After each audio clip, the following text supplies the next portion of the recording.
Você já parou para pensar que talvez você esteja ignorando o maior chamado da sua vida, só porque ele não veio do jeito que você esperava?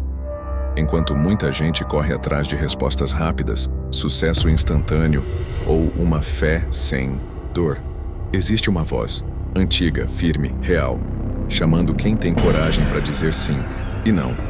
Não é sobre ser perfeito, é sobre estar disponível. Isaías não era um super-herói da fé. Era um homem comum, num tempo quebrado, com um coração disposto. E por isso, Deus o usou para algo tão grande que mudou o curso da história. Esse chamado pode ser o seu também, só que ele não grita, ele sussurra. E quem vive distraído perde. Neste conteúdo você vai descobrir por que Isaías é um dos personagens mais impactantes da Bíblia. Como suas palavras atravessaram séculos, o que ele viu, por que ele tremeu, e como tudo isso tem tudo a ver com o que você vive hoje. Spoiler: o Messias que ele profetizou ainda está chamando corações dispostos. A pergunta é: você vai continuar ignorando? Ou vai responder: Isaías não vivia dias tranquilos. O reino de Judá estava em turbulência. A morte do rei Uzias havia abalado as estruturas políticas e espirituais da nação. Era um tempo em que as pessoas confiavam mais em alianças humanas do que na direção de Deus. E é justamente nesse cenário de instabilidade e idolatria que Deus escolhe se revelar a Isaías. A Bíblia mostra que, mesmo em meio ao caos, o céu continua em ordem. Ele estava no templo quando o extraordinário aconteceu. A visão não era simbólica ou alegórica, era real, viva, intensa. O trono exaltado, o Senhor vestido de glória, e os serafins proclamando santidade com tamanha força que até os alicerces tremeram. Essa cena não era para impressionar, mas para convocar. Quem vê a majestade de Deus não volta o mesmo. É impossível. Aquela visão rasgou a normalidade de Isaías como uma espada afiada. Não dava para seguir a vida como antes depois daquilo. Quando ele escutou a voz, "A quem enviarei?", a pergunta não foi retórica, era um convite. E Isaías não se escondeu atrás de desculpas. Ele respondeu como alguém que entendeu o peso e a honra da missão. "Eis-me aqui, envia-me a mim." A gente vive esperando que Deus fale através de um trovão, mas ele costuma se revelar onde há sensibilidade. Isaías poderia estar apenas cumprindo um ritual, mas ele estava atento. Você já reparou como momentos sagrados geralmente nascem em dias comuns? Uma simples leitura da Bíblia, uma oração sincera, uma conversa profunda. Deus fala onde há espaço, e o espaço começa na disponibilidade. Isaías não teve um chamado suave. Ele foi marcado por uma profecia viva, uma revelação que partiu sua rotina ao meio. Em tempos onde o povo queria ouvir apenas o que agradava, Deus levantava alguém que falaria o que precisava ser dito. E aí mora o desafio. Não é fácil ser boca de Deus numa geração que tapa os ouvidos, mas é aí que nascem os profetas. E por falar em ser profeta, é importante entender que Isaías não era um super-homem. Ele era alguém comum, vivendo num tempo difícil, tentando ser fiel. Deus não procura perfeição, procura disposição. Quer um exemplo prático? Comece com uma oração simples pela manhã. "Deus, o que o Senhor quer que eu veja hoje?" Essa atitude pode abrir caminho para um novo nível de propósito. O "eis-me aqui" é mais que uma frase bonita, é uma entrega. É o tipo de atitude que muda histórias. Isaías não sabia tudo o que viria, mas confiou em quem o chamava. E isso é fundamental, confiar no caráter de Deus mais do que nos próprios recursos. Ele entendeu que quando a santidade te alcança, você não precisa de plano B, só de coragem para obedecer. E assim começa a jornada. Mas antes de profetizar, antes de confrontar reis, Isaías teria que encarar algo dentro de si. Porque quando a luz de Deus brilha com força, ela revela o que está fora e também o que está dentro.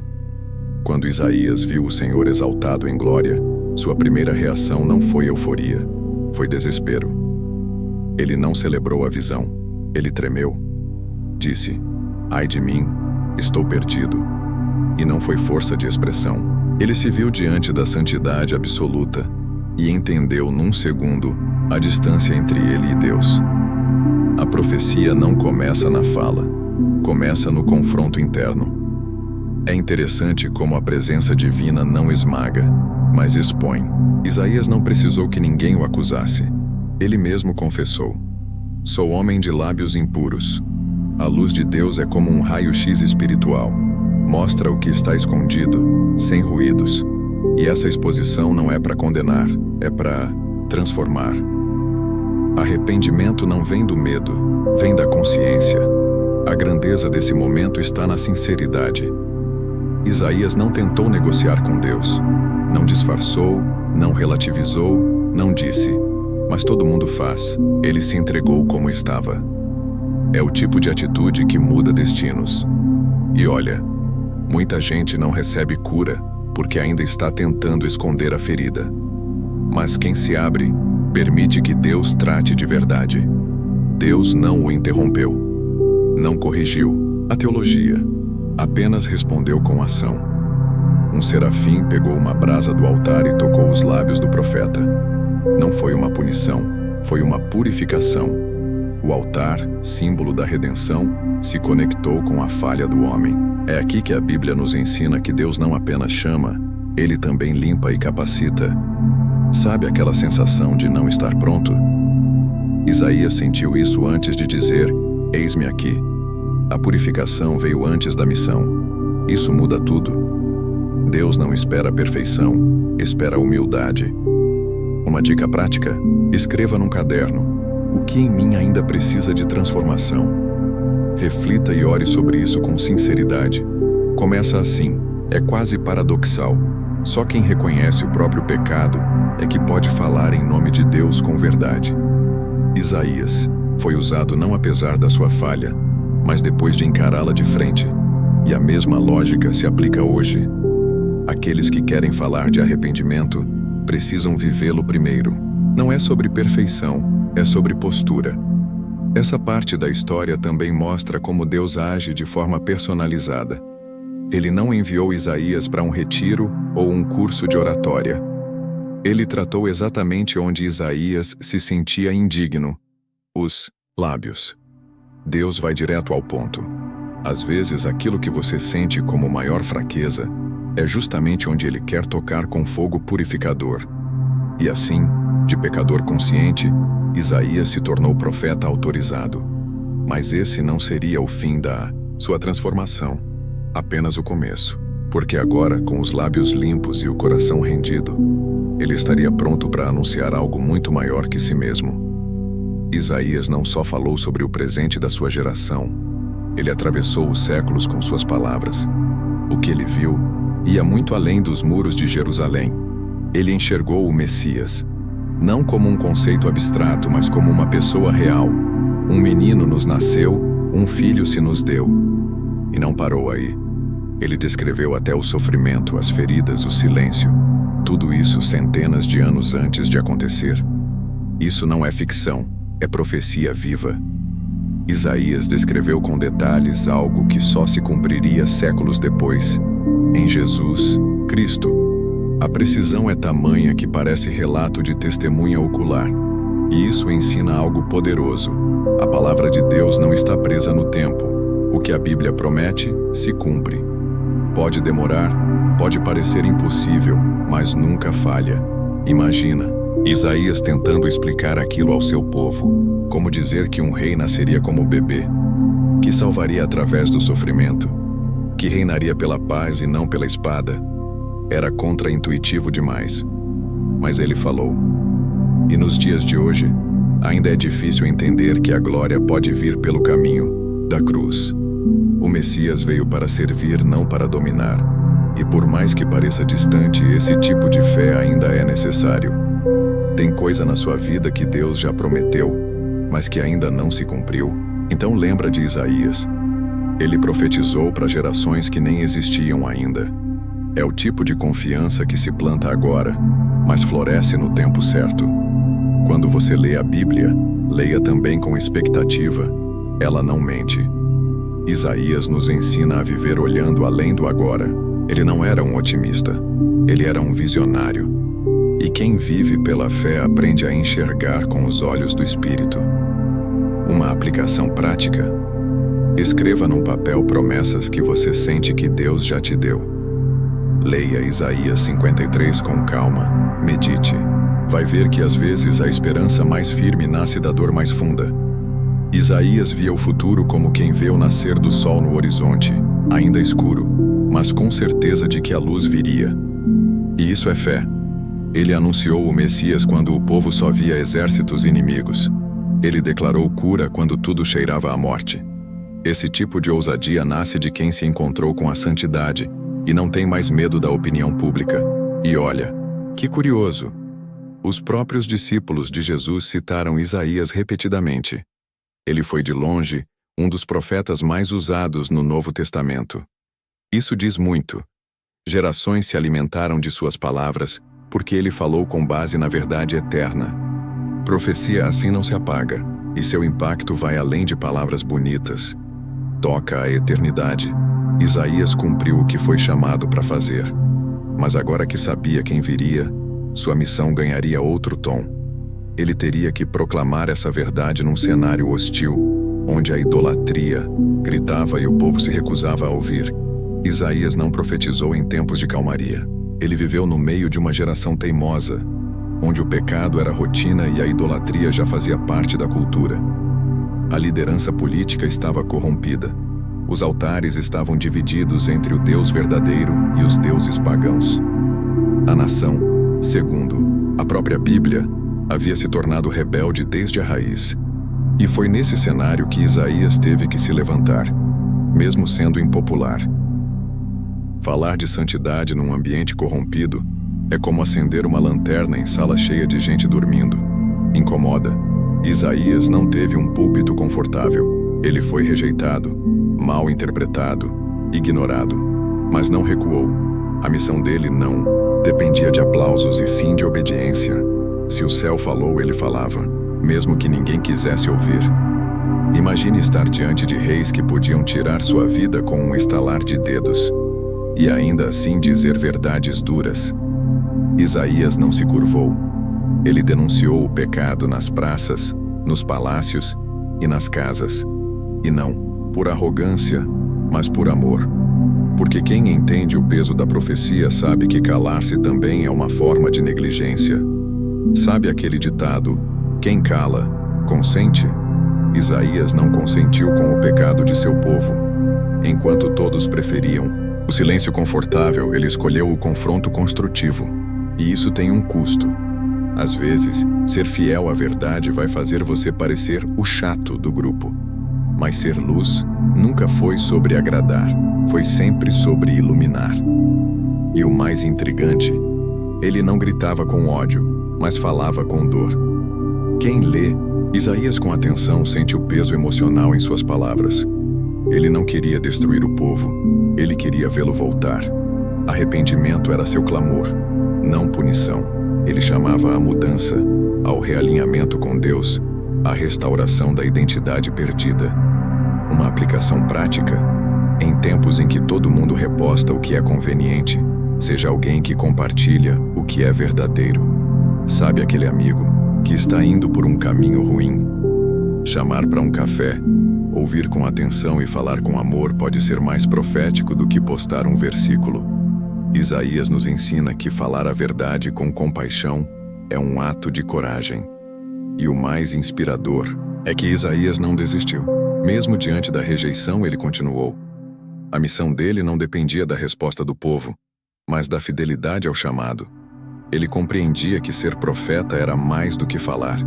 Era viver uma vida que apontasse para algo maior. E isso só é possível para quem foi tocado pela santidade. E mesmo diante da decadência moral ao seu redor, Isaías não caiu no cinismo. Ele viu além da corrupção. Ele viu quem Deus é. E isso o manteve firme, porque quem conhece o caráter de Deus, mesmo quando tudo parece desmoronar, ainda encontra motivos para continuar. O que torna Isaías tão singular entre os profetas não é só o que ele falou, mas como ele descreveu quem Deus é.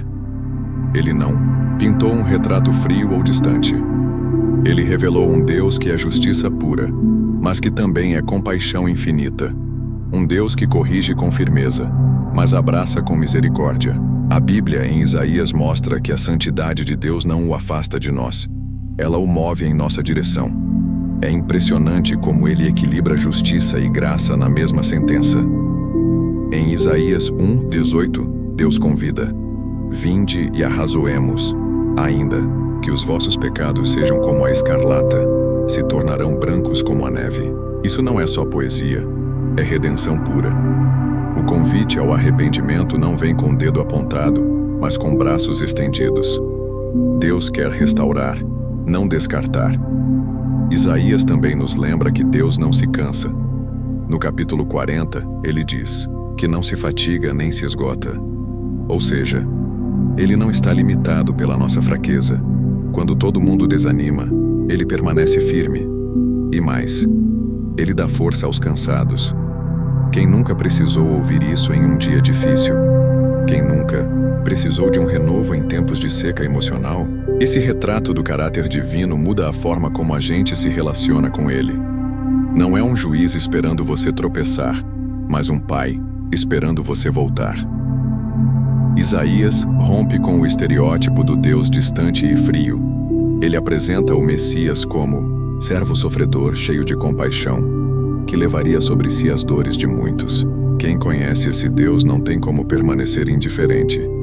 Se você já teve dificuldade para confiar em Deus, volta em Isaías e relê com atenção. O capítulo 55 é um bom começo. Lá você encontra a promessa de que os caminhos dele são mais altos, mas também encontra a ternura do convite. Buscai ao Senhor enquanto se pode achar. Ou seja, a santidade não exclui, ela chama. E quem ouve, vive algo novo. Uma dica prática? Faça uma lista com 3 características de Deus que você aprendeu com Isaías. Depois, escreva ao lado como essas verdades podem mudar sua rotina.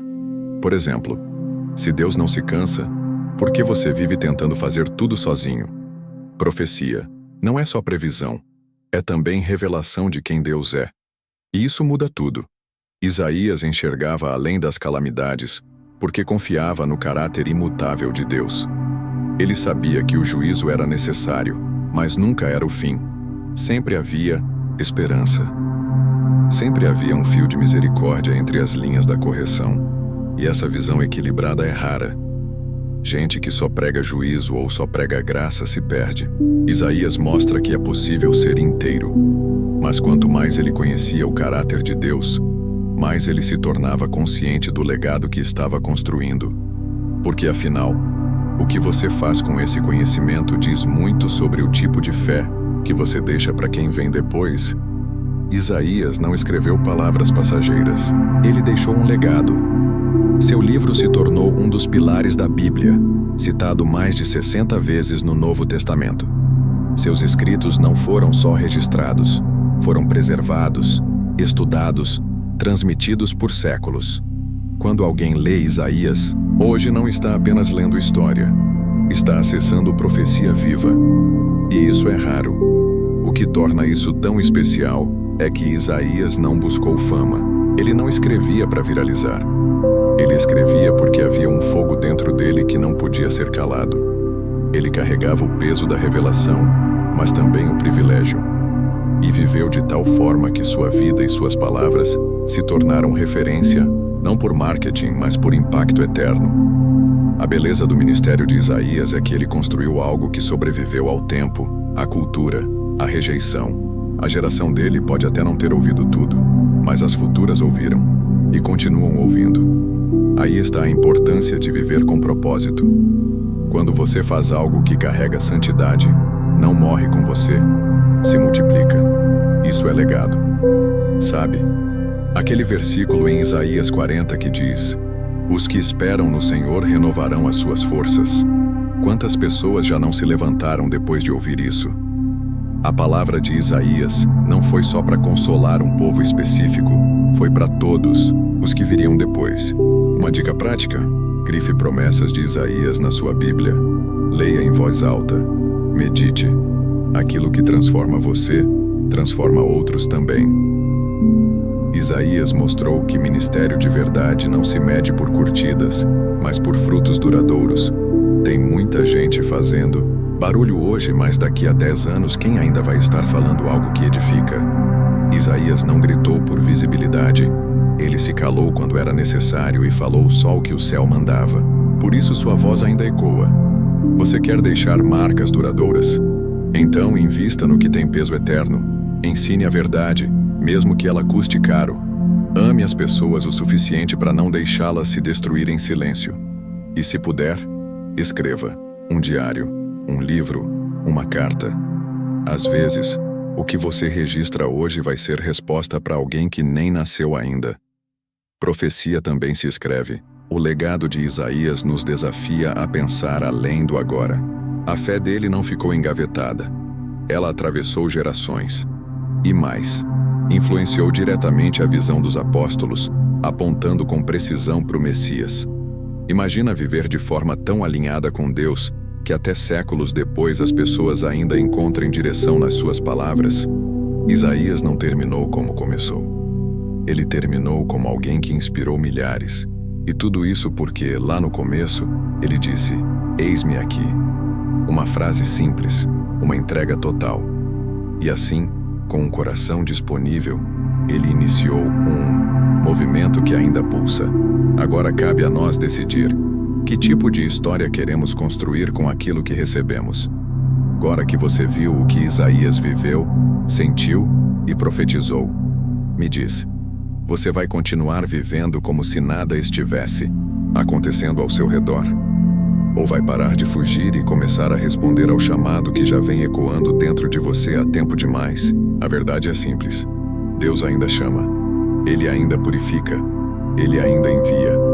Mas ele só usa quem está disposto. O que te impede de dizer, eis-me aqui? Medo? Insegurança? Acreditar que não é digno? Isaías também se sentiu assim. E mesmo assim Deus o levantou. E se você começar hoje agora com uma oração sincera, com um arrependimento real, com um coração aberto, pode ter certeza, o céu vai se mover na sua direção. E aí, o que você vai fazer com tudo isso que ouviu? Vai deixar essa palavra morrer em você ou vai transformar ela em ação? Me conta aqui nos comentários o que mais te marcou nessa jornada com Isaías. Que parte tocou mais fundo? Que mudança você sente que precisa fazer? Se esse conteúdo falou com você, se te fez pensar, se acendeu algo no seu espírito, então se inscreve no canal agora, ativa as notificações e não perde os próximos episódios. A gente ainda tem muita verdade da Bíblia para explorar juntos. E mais, profecias para entender com clareza.